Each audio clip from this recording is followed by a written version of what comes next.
This is Agriculture Today, and I'm Shelby Varner with the K-State Radio Network. Beginning today's show is an Oklahoma State University livestock economist, Derrell Peel, with a cattle market update. He also discusses the market as it relates to imports and exports. Continuing the show is Jane Schuh, Director of Research for K-State Research and Extension. She discusses why she is excited to be joining Kansas State University and K-State Research and Extension. Joe Gerken, Fisheries and Aquatics Extension Specialist, ends today's show with information and concerns about low ponds. Joe explains why recent rains have not corrected this concern. That and more is coming up ahead on Agriculture Today.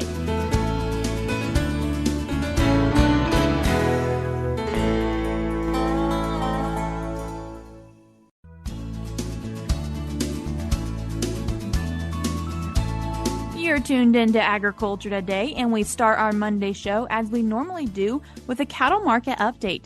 And then for our cattle market update this week, we have Oklahoma State University livestock economist Derrell Peel. Derrell, thanks for joining us today. You bet. Happy to be here. Starting off with cash cattle markets. Well, it's summertime, so, it's not surprising to see markets kind of take a little bit of a breather here during the heat of the summer. And I say all that to say feeder cattle markets, at least cash markets in Oklahoma, were stronger last week generally. Fed cattle markets kind of sideways here. Again, we're kind of in the summer doldrums, as what I would call them. And so, a little bit of slowness there. And then, of course, the futures market's been jumping up and down in part because grain markets have been jumping up and down. So that's having an impact, particularly on the feeder cattle markets. And something you mentioned, taking a breather, which you're seeing in the boxed beef space also. Yeah, boxed beef has been remarkably strong. In fact, it was exceptionally strong through mid-June, which included the buying for 4th of July weekend. And then, not surprisingly, it started to drop a little bit in the last part of June, right ahead of the holiday, but the buying was done. But as we've come now about 2 weeks or 10 days after the 4th of July holiday, boxed beef has continued to drop a little bit. So that's something we're keeping an eye on. I wouldn't say that, it necessarily indicates significant problems in demand. Again, it's the summertime. We're through the holidays, so the peak of the grilling demand for now is done until we get closer to Labor Day. And it's been awfully hot in a lot of places. And so I think, again, kind of the summer doldrums is probably impacting that boxed beef market at the wholesale level, slowing down consumer demand a little bit. So an expected softening, but wanting to keep an eye on it and make sure it doesn't soften too much. Yeah, that's right. I mean, we don't have any real signs that this is a more fundamental or long-term weakness in demand. Not at this point. I would attribute this mostly just to the seasonality, the time of year, and the situation we're in right now. But we will certainly be watching it closely going forward. Derrell, you mentioned futures contracts and kind of the correlation and the interaction we're seeing with those and the grain markets. We've seen quite a bit of volatility in the futures market for both live cattle and feeder cattle. There was a fairly pronounced kind of pullback in those futures contracts. Again, I would think that's not really a fundamental thing as much as it is just kind of the market's taking a breather. And then they've kind of strengthened again. Late last week, they were actually up a little bit again. And then the grain markets have had a significant impact. Corn is generally moving into a cheaper scenario. That's positive from a feeder cattle market standpoint in particular. So the markets have reacted to that volatility in the grain markets as well. And something you brought up that you want to talk about that's coming up soon and kind of what your expectations are for it, the mid-year inventory. A big part of our bigger question here is we're trying to get a handle on sort of when do we stop liquidation that we've been in for the last 2 to 3 years in the beef cattle industry, think about stabilizing the herd and then, leading to herd rebuilding. And I think we're really in a transition period right now. And so this mid-year cattle inventory report will be very interesting. It's going to be a little hard to interpret, I think, because we are kind of right in the middle of transition. So I'm pretty sure the report's going to show that we are still smaller than we were. The beef cow herd has continued to liquidate and probably will for the whole year. But, things like the beef replacement heifer number, it's a little uncertain. It's probably going to be down. It's been down the last several years. But I suspect that we are beginning to do some heifer retention out in the country. I don't know if it's enough and was soon enough to show up in this report. But I think as we move through the second half of the year and by January, we'll probably see more indications that we are beginning to do some heifer retention. So is it fair to say that the weather will have a significant impact on what this mid-year inventory looks like? Yeah, I think so. We have seen, broadly speaking, some improvement in drought conditions. Now, that recognizes that there is still significant drought in some regions. Producers in those regions are still faced with those challenges. But from the standpoint of the broader market, I think we've seen enough improvement that we're probably not seeing the level of liquidation that we were before, and maybe getting to the point where we sort of stabilize the herd and, kind of put a bottom in, if you will, and then think about turning around and putting together some level of rebuilding. Now, I don't know that a lot of that happens this year. I think it's setting the stage for probably better conditions, or at least some improvement in cattle numbers next year. But first, we've got to go through this kind of bottoming out process and figure out where we're at. You write an article for the Cow-Calf Corner, which we'll link in today's show notes if people would like to go and read this article as well. And you talk about trade, so imports and exports. And so first, focusing on exports, what are we seeing in the cattle markets there? Well, broadly speaking, again, coming into the year, we had record beef production in the U.S. last year, and we knew beef production was going to start to go down this year, and it has. So just the fact that there's less beef out there makes it, a challenge to maintain beef exports at a record level. We also had record beef exports last year. And then, of course, beef prices have continued to improve in the first half of the year. So that's a challenge. And up until very recently, we've had a strong dollar much of the time, which makes our exports even more expensive to our foreign customers. So for all of those reasons, beef exports have fallen. They've actually been down on a monthly basis compared to the previous year for the last 7 months. So we're seeing that happen, but it's also not surprising, really, that that's happening, given that we're in this situation of declining beef supplies and higher beef prices. The opposite side of exports are imports. And so what's taking place there? Well, kind of the opposite expectation there in terms of imports. As beef production falls in the U.S., then there will be increased, demand, if you will, or reason to augment our supplies. Prices are high. That will attract, potential beef from other sources. And of course, in the case of imports, most of our imports are actually processing beef, the kind of thing that we use in our ground beef markets. And one of the things that's going to happen here as we stop liquidation at the lower end of cattle numbers here cyclically is that cow slaughter will drop dramatically. It has dropped already this year. It's down about 12% and will probably drop even farther in the second half of the year. And so there's going to be even more demand for those imported beef supplies, which really are a direct augmentation to that supply of lean processing beef that we need to support our ground beef market. And focusing a little bit closer to just our neighbors, so Mexico and Canada, has the interaction improved, decreased with them? Well, in terms of Mexico, they've struggled a lot the last few years. And so they dropped from being our number 3 beef export market now to number 4 or 5. I forget the ranking at the moment, but they're number 4, I think. And so they've had lots of challenges internally in the country with their own economy and so on. And the one bright spot in the last month's export data was the fact that Mexico was up. It's the only one of our major markets, of the top 5 markets at least, that was up on a year-over-year basis. So we're seeing a little more stability there. That's a positive sign. Now, our biggest export markets are still the Asian market. So Japan, South Korea, China, Hong Kong, and those are all still down on a year-over-year basis.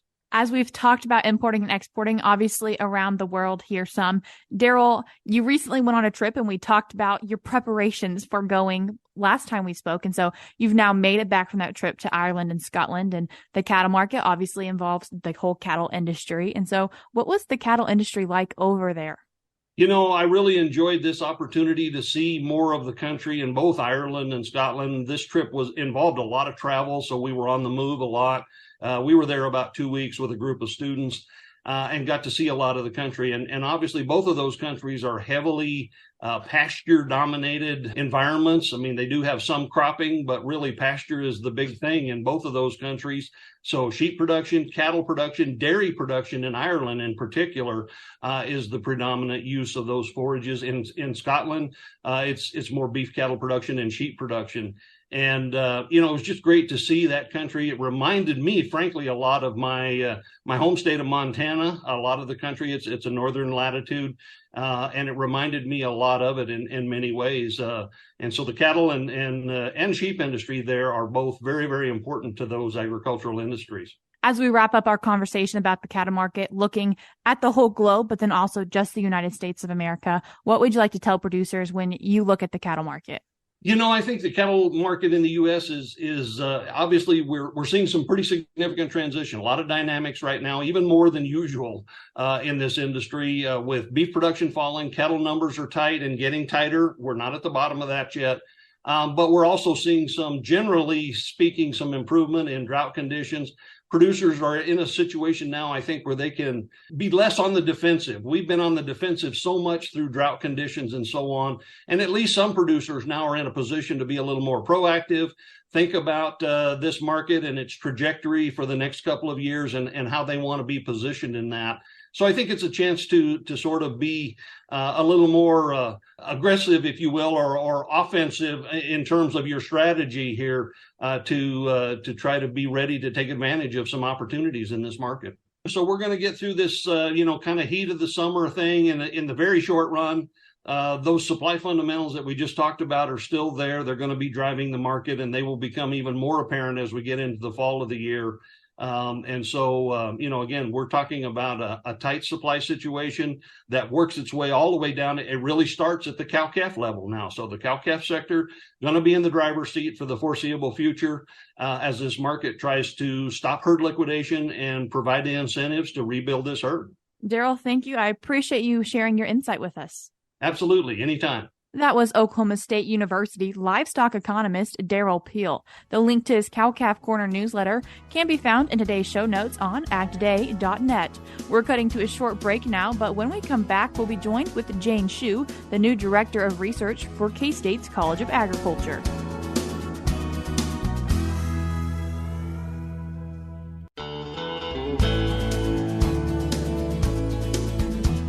You're tuned in to Agriculture Today, and we continue our show now with the new Director of Research for K-State Research and Extension and Associate Dean of Research for the College of Agriculture. And the person filling that position is Jane Schuh. Jane, thank you for joining us today. Shelby, thank you so much for inviting me. I'm very excited to be here.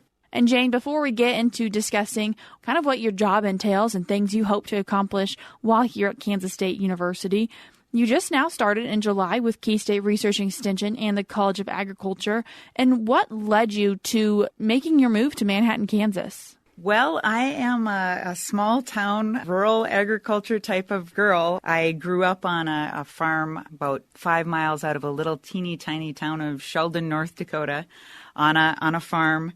Was raised by my dad was a science teacher, actually, after being a farmer for many years. Raised in a family of 10 kids. I'm second to the youngest, so I am very familiar with rural small town living. Went to and graduated from a land-grant university at North Dakota State and spent a number of years there as an administrator and researcher and teacher. So that land-grant mission is near and dear to my heart. And while I really wasn't looking for a new job, a friend suggested that I look at this one, and my goodness, what a wonderful fit. What a wonderful opportunity. The city of Manhattan couldn't be more welcoming. K-State itself couldn't be just a nicer place to land, and I am thrilled to be here. So it really has been a whirlwind from the last couple of months, but a fantastic one. So happy to be here. So you started at the beginning of July, so kind of still getting the feet underneath you probably. Yeah, and it's not too long from that. Getting to know people, which that's one of my favorite things to do. I'm a pretty strong extrovert, and there's lots of new people to get to know. But gosh, it's been every conversation I have, it's like, what a fabulous opportunity I see. And lots of opportunities for growth and for collaboration, which I'm really excited about.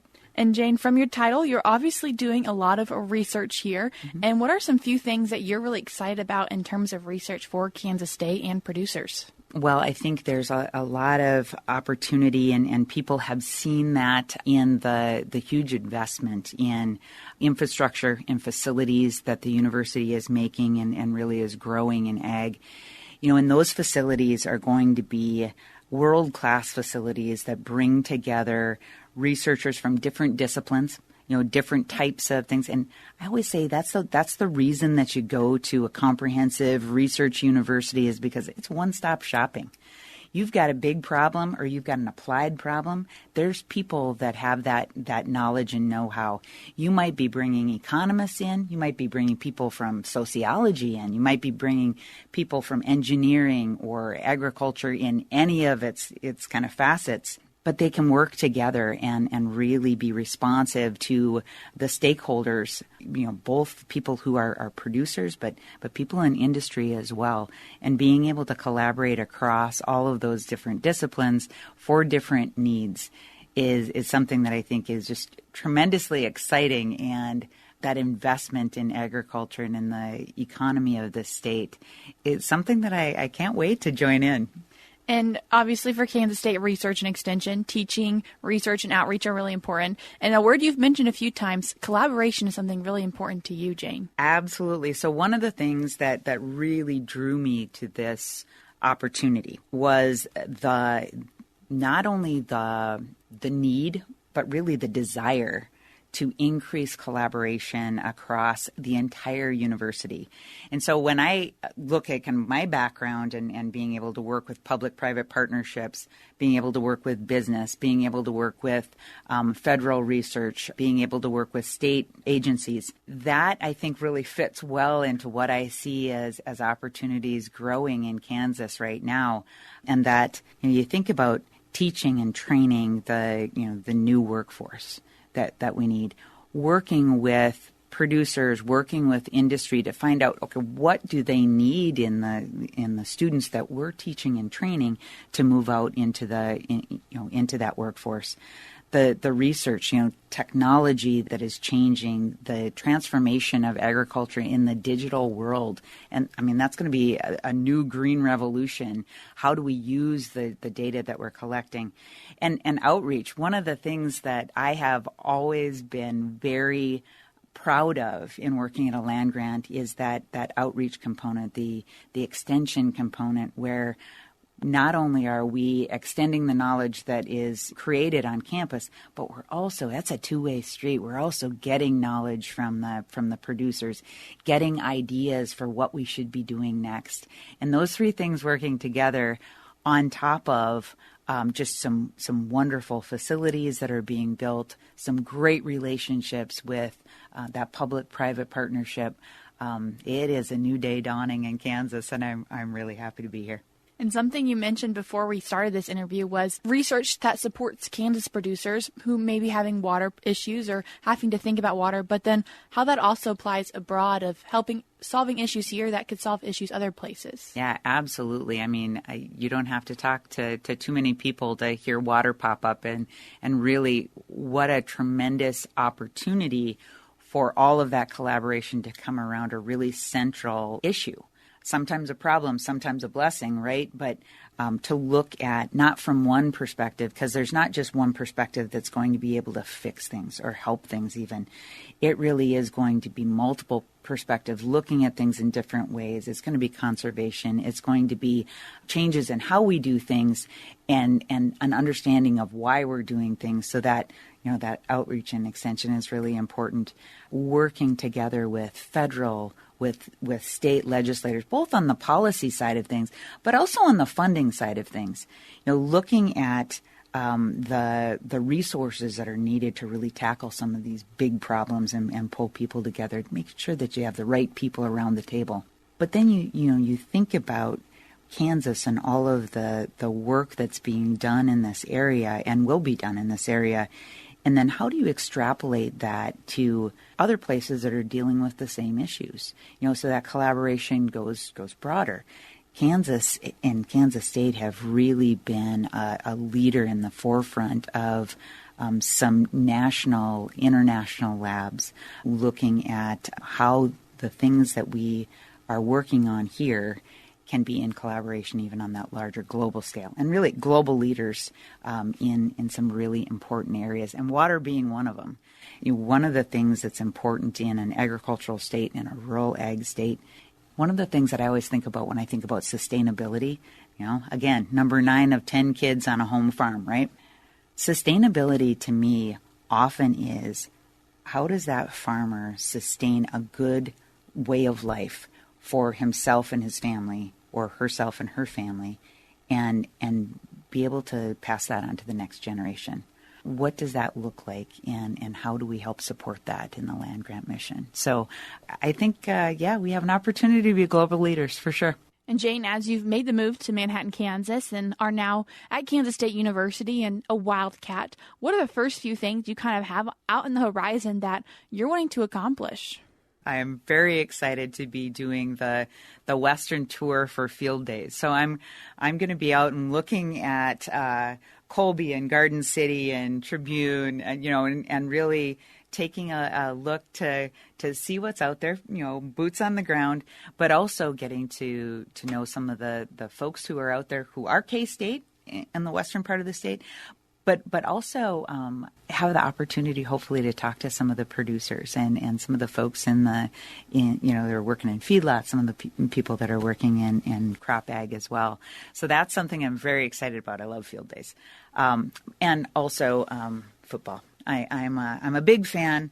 Chris Kleiman is a friend, and we knew each other at North Dakota State. So I've been really anticipating football season. I do every year. So this year I'll be wearing purple and cheering away. It's a good color to be wearing. And Jane, if you could tell Kansas producers or producers from the Midwest or anyone who's really listening, what little story would you like them to tell about what you want to do for them?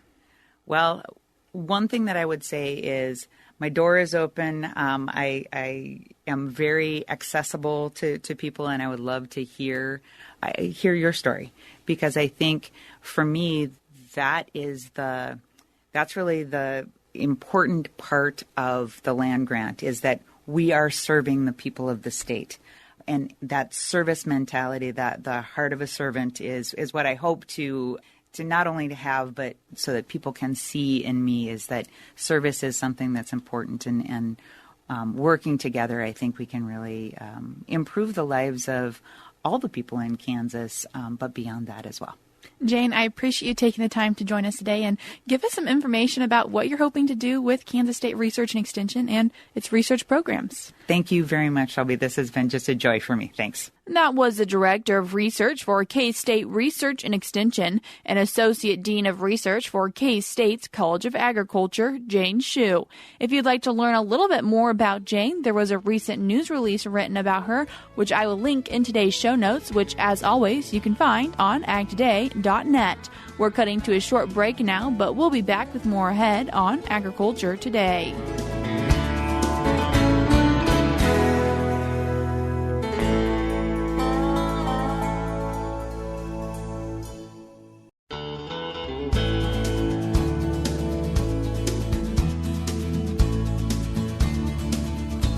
You're tuned back into Agriculture Today, and we end our Monday show, as we normally do, with some kind of wildlife information. And today we're going to discuss low ponds. And to talk about that, we have Fisheries and Aquatics Extension Specialist Joe Gerken. Joe, thanks for joining us today. Thanks for having me back. So it's been raining, but why are the ponds not getting any fuller? Sure. So that's a question I'm getting a lot. Most of Kansas is still in a drought, and so that causes a lot of issues. We've been getting rain, but overall we're still in a drought. And so when you have those conditions, we can get a big rainfall, but that water's being held in other places. So I thought we could kind of talk about why it's not filling up.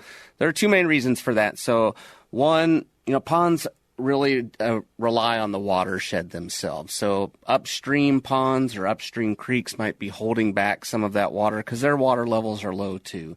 So depending on where your pond is in the watershed, that would be a concern. The other really important thing is the water table. And so when we think about ponds, we think about what we can see. But there's a lot of water underneath the ground, moving around underneath the ground, and we have to refill all of that up. So that's the first thing that has to happen when we get a big rain. It soaks down into the soil, and eventually it will raise that water level back up, and we'll start filling up the ponds. But they can't fill up the ponds until we filled up those other two sources. So we've gotten rain, but just kind of waiting on it. And with that, our ponds aren't filling up, so we have low ponds. And so are there some concerns with that? Sure. So the two big concerns, the calls that I get most often right now are you're seeing a lot of fish kills right now. And so if we think about not having enough water, really when we start to get under 3 feet of water, 4 feet of water, that's where fish get really stressed generally. Oxygen during warmer conditions really leaves the water column really quickly. So warmer oxygen holds less water, and that can stress the fish. We've talked about fish kills before where you go out to your pond and overnight all the fish are dead. And so the low levels there, that's one concern. The other concern that I get called a lot about is sunlight can penetrate through all of the water that's in a pond, and it can hit the bottom of the pond, the benthos of the pond, and that's where most plants grow. And so if we're getting more sunlight penetration because of the lower water levels, that can lead to a lot of excessive plant growth. So there's a lot of ponds that I'm seeing throughout the entire state that are just covered from bank to bank with plants. Aquatic vegetation is just too much, and so there's a lot of concerns about that. And Joe, is another concern for people possibly water quality with these low ponds? Yeah, so one of the things when we're thinking about, water moving within a pond, water evaporating in warmer temperatures, all that's really leaving is the water itself. And so generally it leaves behind things like calcium carbonate or other particles that might be in the water that can really affect things like alkalinity or hardness. So the water quality can change, and that can be a concern.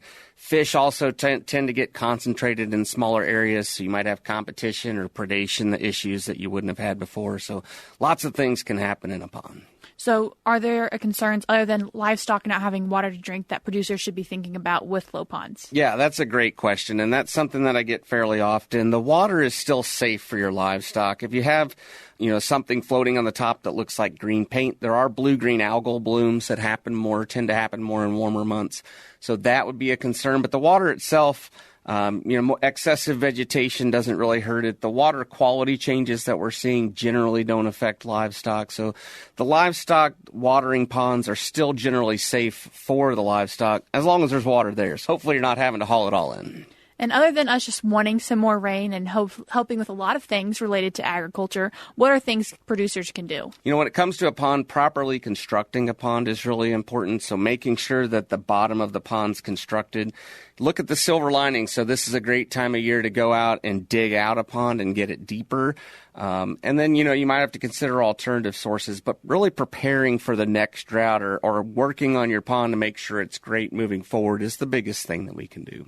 And Chip mentioned on Friday that South Central Kansas got 8 inches. That's still not enough to fill up a pond because it's a severe drought. Right. We're so far behind what we need. Even these big rainfalls that we're getting just aren't enough to get that water table underneath the soil that we talked about at the beginning of this segment filled up enough to be filling up these ponds. So hopefully we keep getting rains and we can see ponds fill up soon. Absolutely. Joe, I appreciate you coming in and sharing some of this information with us. Sure. Thanks for having me. That was K-State Fisheries and Aquatics Extension Specialist Joe Gerken. That's all we have for you today on this Monday, but we'll be back with more for you tomorrow.